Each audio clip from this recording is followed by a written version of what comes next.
Hey everybody, it's Sugar Bar Philosopher. Welcome back out to the channel. Today we got another great episode in 10mm where we're testing rounds out of both of our pistol and our rifle. Today we're going to be testing the Underwood Extreme Defender. Should be a good time. Let's get shooting.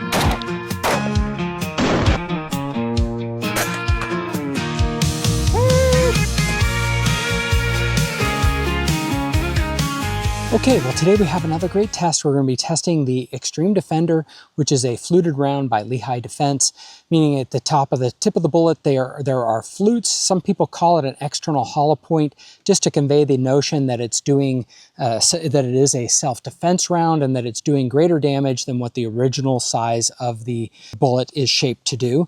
That happens with jacketed hollow points when they expand, but in this case they do some type of hydrostatic or hydrodynamic effect that they create a larger cut path through the material as they're going through than what just the traditional of the size of the bullet would do. And generally speaking, they're loaded light for caliber. So today we have two loadings out. I think one is discontinued and one is the standard. We have 115 grain and we have 100 grain. I'm curious what the difference is between these two. We'll probably shoot both of the 100 and 115 grain out of our rifle just to see kind of the maximum velocities that we're getting out of that. And we're going to shoot them into our ballistic gel in our setup where we have 2 layers of t-shirt, 2 layers of denim, 2 inches of clear ballistic gel, some medium density fiberboard like a rib simulation, very similar, the same way that Gun Sam does it. And then we have more clear ballistic gel beyond that. We shoot a couple of shots into that system, one out of the pistol, one out of the rifle, and then I'll probably do one out of these 100 grain projectiles that are a little bit older, see what the velocity differences are, so on and so forth between them. Again, I'm trying to find a round that will work both out of my pistol and my rifle. Consider this a pretty cool kind of get-home package where you can use the same magazines, the same rounds of ammunition, and maybe has a little bit more potency than what you would have out of a 9mm combo or some other combo like that. In particular, I'm really interested with this loadout because we typically, and there's a train going by, squirrel! But we typically get quite a bit of increased velocity when we go from the short barrel to the long barrel, especially when we use light for caliber rounds like these projectiles. And then I have a truck door and we'll see how well this handles out of the pistol and the rifle. In terms of, these are non-expanding bullets, so they should zip right through them. And so we'll see that with this. We'll try to shoot a couple of different spots on the door, see how it handles that.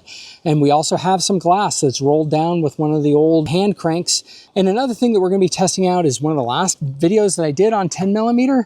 My Optic went a-flying. So pretty cool from Smith & Wesson. It is back.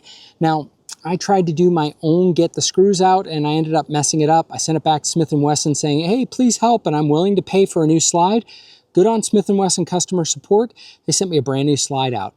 So we have a new titanium plate. I'm not using the plastic plate that Smith & Wesson used. We've got some new screws that hopefully aren't the cheapo L screws. We have a new dot on here. We have the Vortex Defender CCW. I like that dot. I've had it on other pistols. So we're going to be testing all of that out today. All right, first up though, we gotta make sure that this dot doesn't fly back and hit me in the face. So we're gonna get a couple of shots on this and we'll get this zeroed. Should be a good time. Let's get to shooting. Okay, well first up, we gotta make sure that this thing won't come flying and hit me back. Now it's been 24 hours. I made sure that I did not over tighten this. This is tightened to a little under 15 inch-pounds. I used a fix-it stick, which is a very expensive torque wrench. I didn't use my Wheeler gauge, which is a lot older of a torque wrench. And so I'm hoping that we get everything to come on. The Loctite, or actually the Vibra-tite, the red Vibra-tite, should have cured pretty well on this. Hoping that that titanium plate from Southern Munitions, I don't know. I'll put up in the comments below what plate I'm using. We'll see how it performs and we'll see over time how this goes. But first we're back at about 10 yards. I have some Grizzly ammunition in here, 180 grain. That's stout loads. I want to see where we're at on the zero and make some adjustments and get zeroed for this.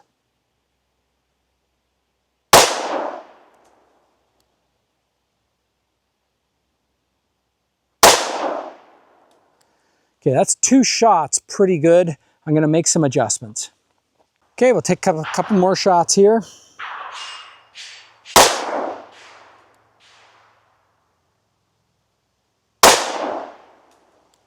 Okay, we got zeroed up. This is where we started. We ended up in here, so that's pretty good. Not bad at 10 yards. Usually I like to zero at about 15 bench rest, but we're not doing that here, so yeah, we'll do that another time. That's good enough to get going with the test. And the Optic did not hit me in the head. That's good. Okay, well, first up out of this 4-inch carry comp version, we have the 115 grain Underwood Extreme Defender. We'll get that loaded up and we will start our slow motion camera, see how it performs in our 2 layers t-shirt, 2 layers of denim, 2 inches of clear ballistic gel, followed by medium density fiberboard, followed by more ballistic gel. Let's get that started now. All right, here we go. So 1600 out of that 4-inch barrel.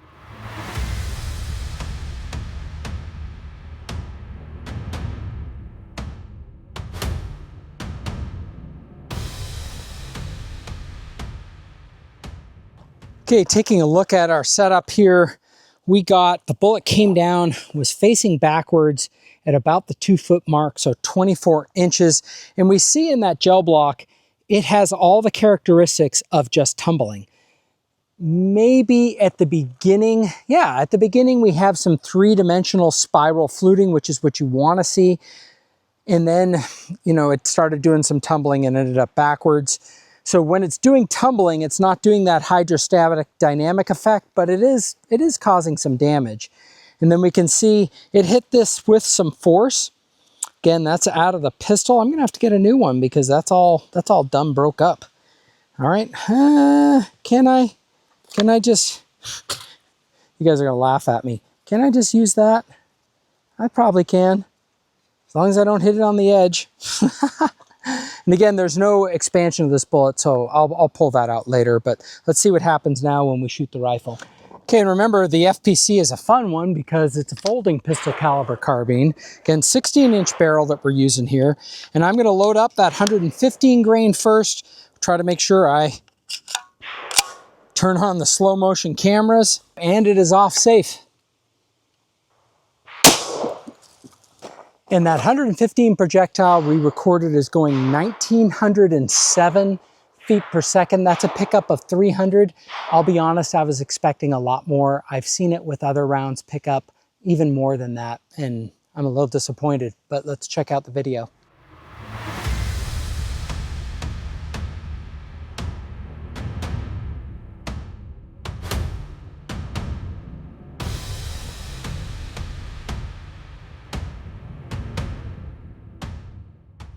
Okay, well, let's see what happened. We went in through our first couple inches of gel, and then we broke our half board that we had here. So again, we hit it fine, but yeah, not tons more damage. I've seen it do more. I'm just kind of disappointed with it. And then we see it does go in, it starts doing its fluting, and then it just starts tumbling out here and gets, I mean, even further, basically performed like the pistol, but just went further. I've seen it do more, and it definitely did a decent energy jump, but it got out to about 28 inches, 27.5 inches of penetration. Those are both pretty deep for a personal defense round. That's getting a whole lot of penetration, and I'd be worried about over penetration. Again, because I think it's probably not hitting on the spiral flutes. Let's do one more shot out of this, and you notice I am pulling out these rounds, but let's do one more shot with that 100 grain and see if my memory is right and it does perform better or not. Okay, this is now the 100 grain projectile. Start the slow motion camera. We got 2061. Let's go down, check it out.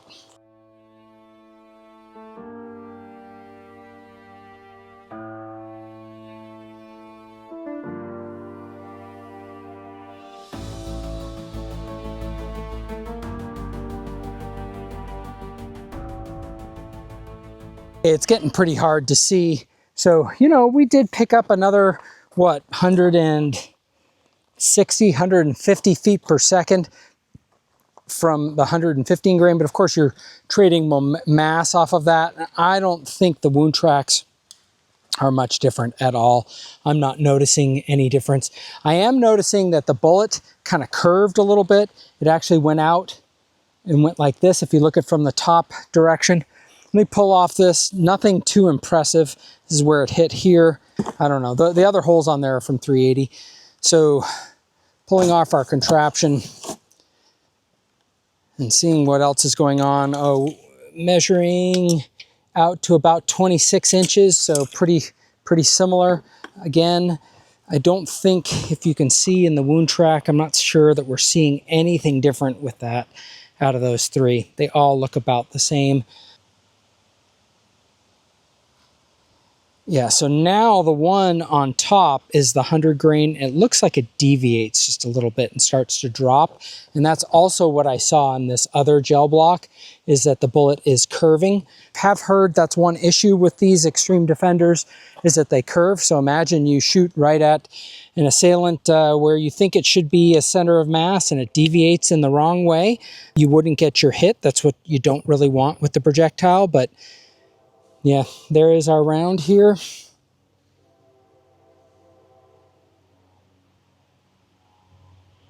It's just fine. Light for caliber, it's doing a lot more energy on this thing. It's not bad in terms of energy, but I feel like I've seen more out of this. So, interesting.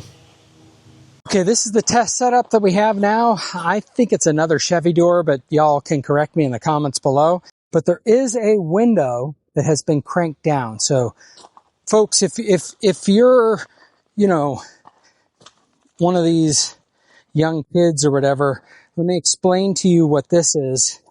This right here is a window crank. You have to move it manually and then oh, the window goes up.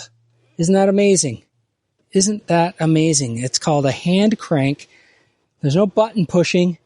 You just have to, you know, crank on it with your hand. That's how you build muscles. Yeah. All right. So notice no shots on the back of the door. I got a camera set up over that way, so it should see what's going through the door and hitting into the berm. And we'll try and synchronize that with our shots on the other side. Okay, and what we learned from previous testing is it really matters where on this door we hit. So I'll try to put these 3 shots in a couple of different spots, see if it's getting through, because there is reinforcing steel in some of these spots. But the first shot will go through glass. We'll probably break the glass.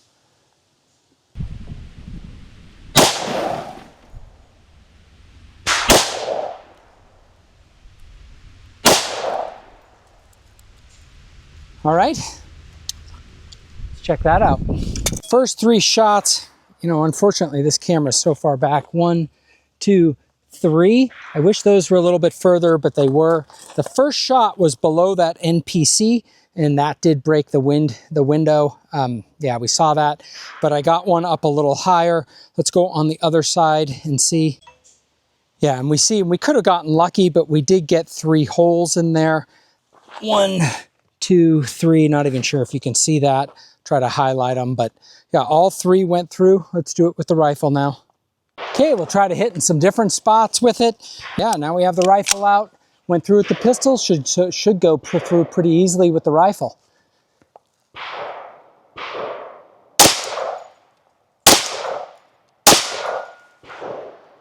All right, go down, see what happened. Okay, I think our shots were 1, 2, and 3. So a few different angles there. Let's go around back. And those all got through. So we got the 1 down here, the 1 here, 2, and then one of these is 3, but we already had the other. So wanted to get near that because we had a hard time getting through that in the past with some of the other rounds, but everything seemed to go through. That's a real positive of this round. Okay, now we'll try to get to some results from our Garmin Zero C1. I got 5 shots loaded up in the pistol, and then we'll do 5 shots in the rifle.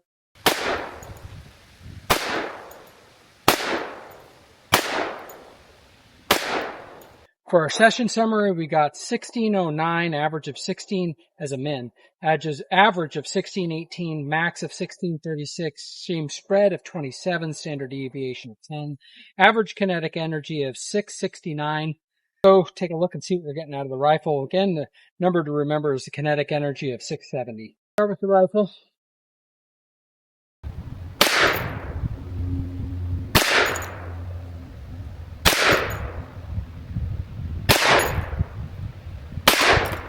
Okay, for our session summary, a min we had 1885, an average of 1917, max of 1936, an extreme spread of 50.7, standard deviation of 17, average kinetic energy of 939. That's not bad. Again, we went up from 670 to 939. It's almost 300 kinetic energy foot-pounds. That's a lot of difference between these two. We're getting into the range where this becomes like a rifle and other calibers, like a short-barreled 5.56, although it's going to be a little bit, another 100 or so energy foot-pounds for some of those. So, all right, we're at 10 yards. We'll see how we do with this 115 grain ammunition, see how well I can do. We'll also see if we're getting any odd tumbling or other things like that when we shoot into paper.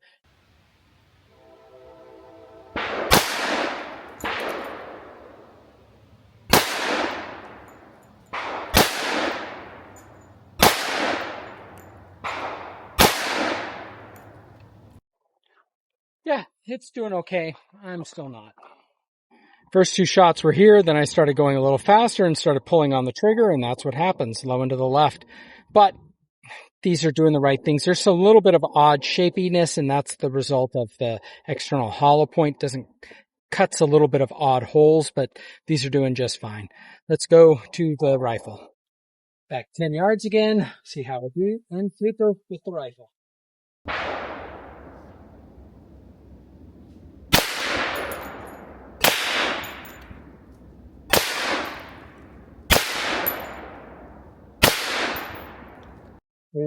For sure.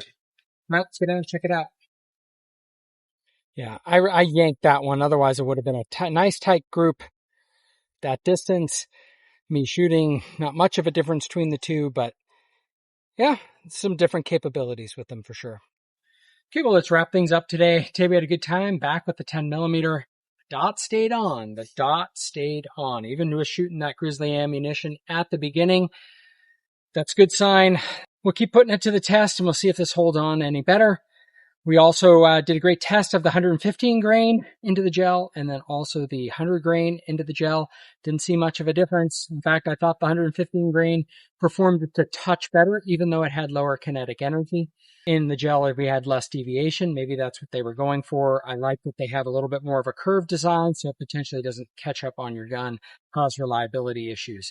We also tested through the truck door, and wherever we shot it in the truck, this 10mm round did pretty good, which may be why some of you are carrying and choosing to carry this type of round, and I think it's worth definitely a consideration.